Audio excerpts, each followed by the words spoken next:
Good evening, it's 6 o'clock. Welcome to London Tonight, where the Met unveiled their plans for taking on the soccer hooligans. And we unveil a competition that could see you play the beautiful game at Highbury. Here's a taste of what's ahead. Cracking down on the hooligans. The Met's action plan to tackle World Cup-related violence in the capital. Concorde, stuffed and mounted and staying that way, as BA says no to an Olympic flypast. The next new thing, I'll be hearing the best unsigned bands showcasing in Carnaby Street. Hello, we're Lottie. Join us later and we'll tell you all about our new single and the Eurovision victory.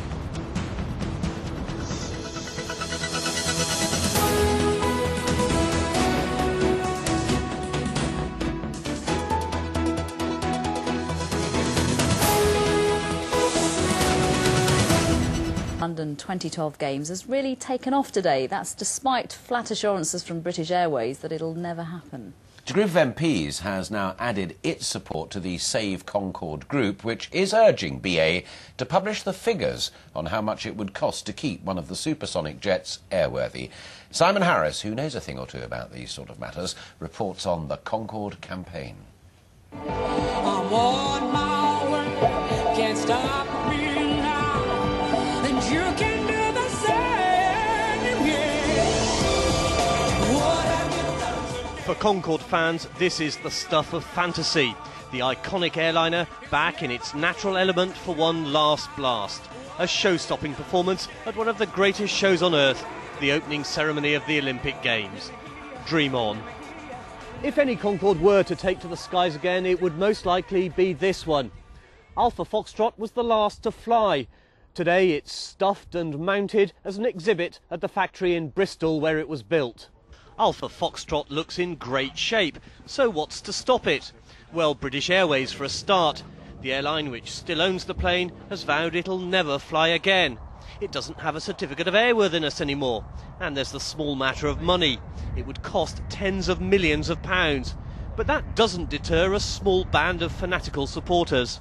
I've been in a lot of dialogue with MPs and ministers in Westminster who are very interested to set up lottery grants with the National Lottery, the Heritage Lottery, National Heritage, to fund Concorde's return to flight.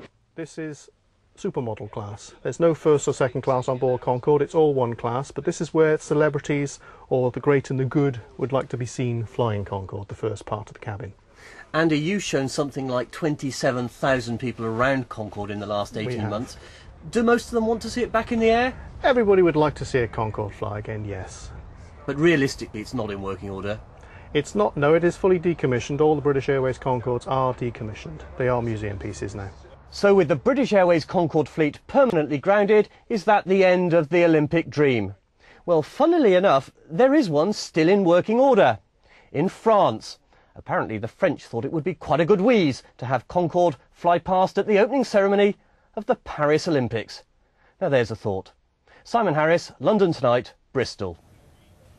I think we should send Harris to Paris, that's poetry, Send Harris to Paris. with 3 pots of paint and do the honourable thing. Think it might work? I think it might well work. You might have better ideas on the matter. We would seriously like to hear your views on the story. The details, as always, that you need to get in touch with us are on your screen right now. Should British Airways dust off Concorde and let her take centre stage at the London Olympics? Or do you think it would be a waste of money? Is there something better the cash could be spent on to make our games second to none? Tell us what you think and we'll read out some of your thoughts a little later in the programme.